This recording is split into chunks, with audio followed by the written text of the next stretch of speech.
Good morning, Georgianna. It's so good to be with you today, and wherever you are at. I hope it's a beautiful day. I want to just take a moment and thank everybody for all the feedback we got from last week's Take 5. As Jesus talked about, blessed are those who mourn. I think it just hit home with so many of us in the season we've had for the last year.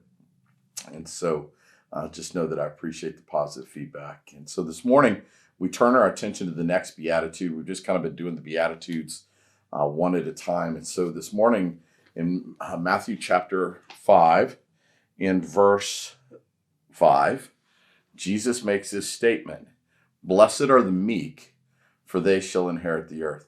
Now, for the hearers of this sermon, they'd be like, yes, finally, we get to something that we understand.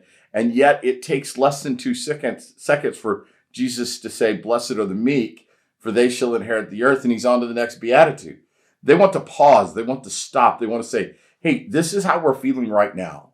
So part of what we need to understand is when the Jews returned from exile, they returned to the promised land that was theirs, except it was occupied by Rome. So the promised land, their land, was not their land. They were under subjugation. They were under oppression. There was nothing that made them feel powerful. In fact, all they felt was meek.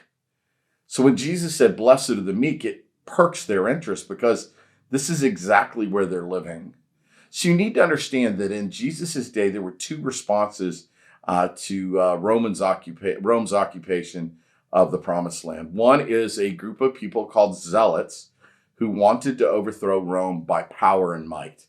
And then there was a group of people that were faithful to the Lord, trusting in the Lord, and seeking to have God intervene on their behalf. And so then Jesus appears on the scene and he says something like, "Blessed are the meek." Well, I think when Jesus says that, he's thinking of a passage that says this: "But the meek will inherit the land and enjoy peace and prosperity." So we know that Jesus, the rabbi, is fully aware of the Old Testament scriptures. So there's this consistent pattern that where the meek will inherit the land and the earth. So what does this mean for us? Well, I think that part of what we need to understand is we live in a world that is so divisive and so tension-filled that the natural fleshy response in us is to respond either in violence or anger or in some sort of powerful way of might, when really Jesus is saying, listen, the people that inherit the earth, the people that will one day receive from God the blessings that he has for them, are people that will stand firm, but do so in gentleness and kindness, right? So we know that this is not inconsistent with what Paul says to the young pastor Timothy when he tells him, he said, listen, you have not been given a spirit of timidity, but one of power and might. But the power and might we have is in the Lord. Our power and might is not in ourselves. So I think essentially what Jesus is trying to say is that it's the gentle and the peaceful who put their trust in the Lord and not the sword. Put their trust in the Lord and not the sword, who will one day inherit the earth and inherit the land and return it to the promised land.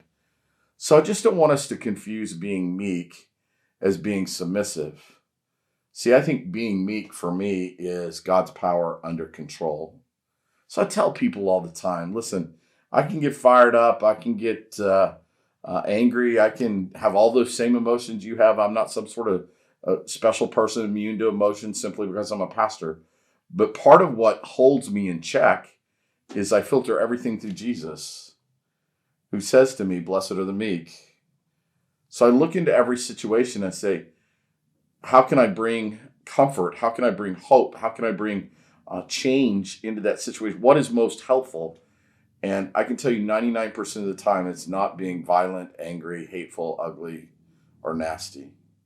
So when Jesus talks about meek, he's talking about an inner peace inside of us, an inner shalom that dwells inside of us that we then bring to every situation. So church, he wants you to know that you're blessed. He wants you to know that you're meek, but the meekness you have is really God's power under control, because I think you can do more with that than you can with a hateful, hurtful word. It just doesn't advance anything. So I hope we understand this beatitude a little bit better in its context from when Jesus said it.